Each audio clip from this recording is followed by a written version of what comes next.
जय मसीह की। प्रभु यीशु मसीह के मधुर नाम में आप सबों को मेरा एक बार फिर से प्रेम भरा नमस्कार। एक और अवसर परमेश्वर ने मेरे जीवन में दिया कि मैं वचन के माध्यम से एक बार फिर मैं आपसे रूबरू हो सकूं। परमेश्वर के वचन में कई बातें हैं, कई सच्चाइयां हैं जिन्हें जान पाना हम साधारण मनुष्यों के लिए बड़ा मुश्किल है। लेकिन परमेश्वर के वचन के प्रकाशन में जो भी प्रकाशन परमेश्वर ने मुझे दिया है, मैं आपके सामने बांटना चाहता हूं। हम बीते कुछ दिनों से निकट भविष्य में घटने वाली कुछ घटनाओं के बारे में देख रहे थे, जिनमें हमने कलीसिया के रैप्चर में उठा ले जाने के बारे में देखा, और उसके पश्चात रैप्चर में जब कलीसिया मध्याकाश में उठा ली जाएगी, उस कलीसिया का न्याय मध्याकाश में होगा और उसी वक्त 7 साल का महाक्लेश इस पृथ्वी पर होगा। हमने इस बात की चर्चा विगत वीडियो में हमने देखा था।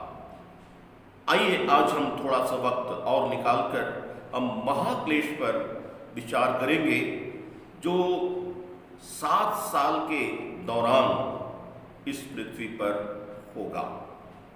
मित्रों, वचन के आधार पर कलीसिया का ऊपर उठा लिया जाना, रैप्चर एवं मसीह का न्याय आसन आदि पर मनन करने के पश्चात अब हम महाक्लेश के समय पर थोड़ा सा प्रकाश डालेंगे। मित्रों, शास्त्र के अनुसार जब भी हम शास्त्र का अध्ययन करते हैं, भविष्य में होने वाली घटनाओं के वर्णन के बारे में जब हम पढ़ते हैं, तो ये महज हमारा कौतूहल या भविष्य की बातें जानने की उत्सुकता नहीं होनी चाहिए, क्योंकि इससे किसी को कोई लाभ नहीं होगा। परंतु मित्रों, हम हमेशा ये ध्यान रखें कि पवित्र आत्मा ने यह जो बातें शास्त्र में लिखी हैं, वे हमारी शिक्षा के लिए और अपने आप को गंभीरता से जांचने के लिए पवित्र आत्मा के द्वारा लिखी गई हैं। मेरे प्यारों, पवित्र शास्त्र बहुत ही स्पष्टता के साथ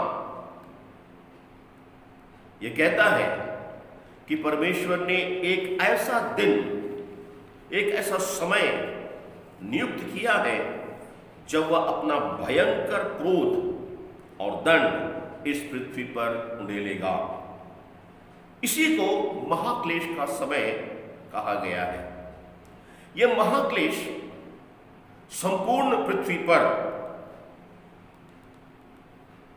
विशेष करके इज़राइल राष्ट्र पर यह महाक्लेश का दंड आएगा। हम 2 बातों पर अपना ध्यान केंद्रित करें। पहला, क्लेश के उस समय का भयंकर स्वरूप कैसा होगा, और दूसरा, क्लेश का वह अति कष्टदायक समय, वह भयंकर समय क्यों ठहराया गया है। ये 2 बातों पर हमें गंभीरता से सोचने की जरूरत है। मेरे प्यारों, आइए हम पवित्र शास्त्र में प्रथम क्लेश की घड़ी का भयंकर स्वरूप को चंद बातों में हम देखें।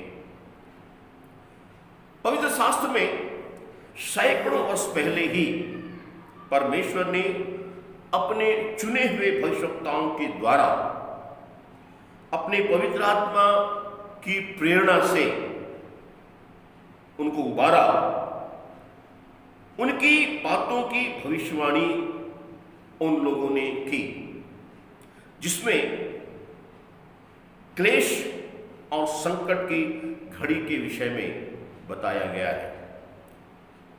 कुछ वचन मैं आपके सामने में रखना चाहूंगा, जिन्हें आप बाद में अपने शास्त्र को निकाल करके पढ़ सकते हैं, और कुछ वचन मैं आपके सामने पढ़ना भी चाहूंगा।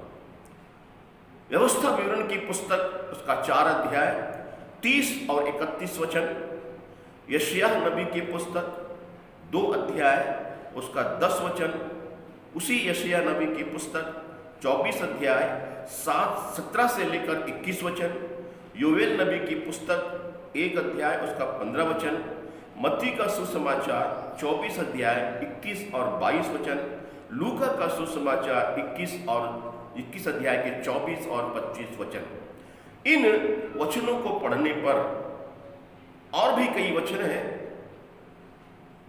मगर कुछ वचनों को मैंने यहां पर चुना है। इन वचनों को पढ़ने पर यहां पर आने वाले भयंकर उस विपत्ति के बारे में, कष्ट के बारे में, क्लेश के बारे में लिखा है। मैं कुछ वचनों को आपके सामने में पढ़ना चाहूंगा। मित्रों, हाय वह दिन क्या ही भारी होगा, उसके समान कोई और दिन नहीं होगा। वह याकूब या इज़राइल राष्ट्र के संकट का समय होगा, परंतु वह उससे भी छुड़ाया जाएगा। ये बातें यिर्मयाह नबी ने अपने 30 अध्याय के 7 वचन में इस बात को लिखा है। दानियल नबी भी इसी प्रकार की कुछ बातें कहता है। 9 अध्याय उसके 27 वचन दानियल की पुस्तक, और वो प्रधान एंटी क्राइस्ट 1 सप्ताह के लिए बहुतों के साथ दृढ़ वाचा बांधेगा, परंतु आधे सप्ताह के बीतने पर तथा 3.5 साल के पश्चात वह मेल बलि और अन्न बलि को बंद करेगा और यरूशलेम स्थित पवित्र मंदिर के कंगूरे पर उजाड़ने वाली घृणित वस्तुएं दिखाई देंगी, और निश्चय से ठनी हुई बात के समाप्त होने पर परमेश्वर का क्रोध उजाड़ने वाले पर पड़ा होगा। एक और वचन मैं आपके लिए पढ़ूंगा, क्योंकि यहोवा का दिन आता है, वरन वह दिन निकट ही है। वह अंधकार और तिमिर का दिन है, वह बदली का दिन है, वह अंधियारे का सा फैलता है। और जब लोग कहते होंगे कि कुशल से है और कुछ भय नहीं, तो उन पर एकाएक विनाश आ पड़ेगा, जिस प्रकार गर्भवती पर पीड़ा, और वे किसी रीति से ना बचेंगे।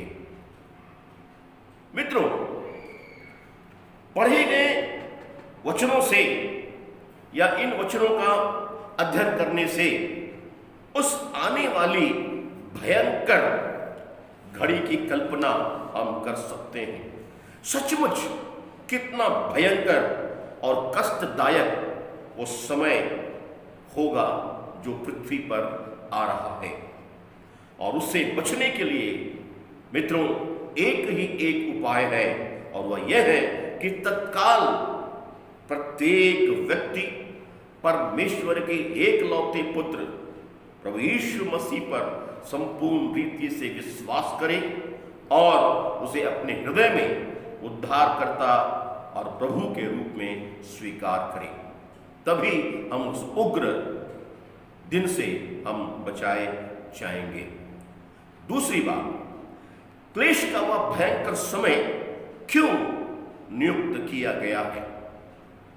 मित्रों, क्लेश का समय, ट्रिब्यूलेशन पीरियड, परमेश्वर ने इसीलिए नियुक्त किया है ताकि इस्राएलियों को मसीहा के 1000 वर्ष के राज्य के लिए तैयार कर सके।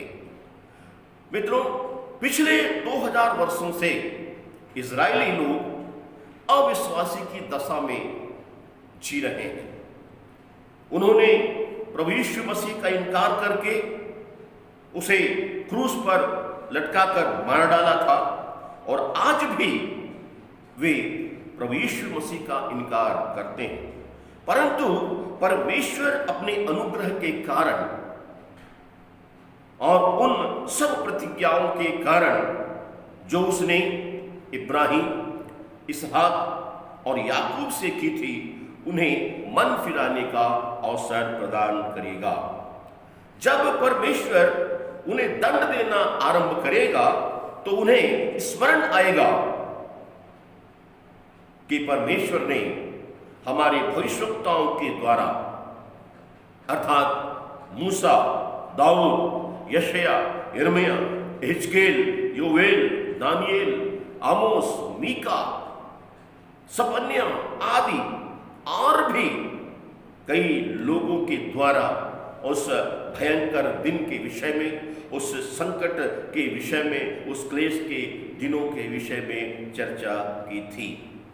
उस समय अर्थात क्लेश की घड़ी में असंख्य इस्राएली प्रभु यीशु मसीह पर सच्चे हृदय से विश्वास करेंगे और उसके 1000 वर्ष के धार्मिकता के राज्य में प्रवेश करेंगे।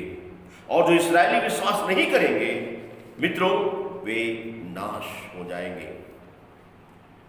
क्लेश की घड़ी का दूसरा बड़ा कारण यह होगा कि उस समय जो एक सप्ताह का, अर्थात जिसकी प्रक्रिया 7 वर्षों की होगी, परमेश्वर पृथ्वी पर रहने वाले हर एक मनुष्य, जाति और राष्ट्र को दंड देगा, क्योंकि उन्होंने परमेश्वर के पुत्र के सुसमाचार को ग्रहण नहीं किया।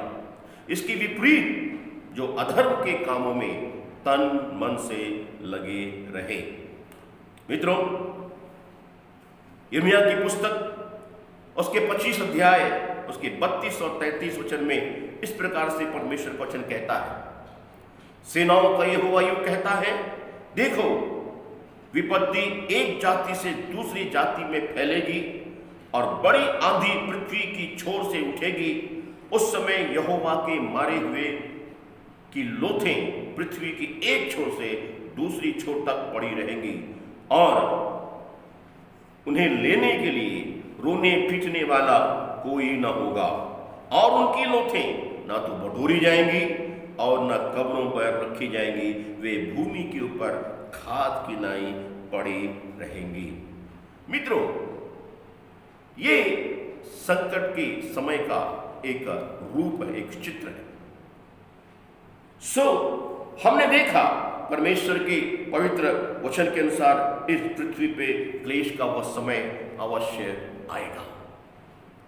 मित्रों, हम देखते आ रहे हैं कि जो विशेष घटना इस पृथ्वी पर होने वाली है वह यह है कि किसी भी समय कलीसिया, अर्थात प्रभु यीशु मसीह पर संपूर्ण हृदय से विश्वास करने वाले सच्चे विश्वासी मध्य आकाश में उठा लिए जाएंगे और तत्पश्चात क्लेश का समय प्रारंभ होगा।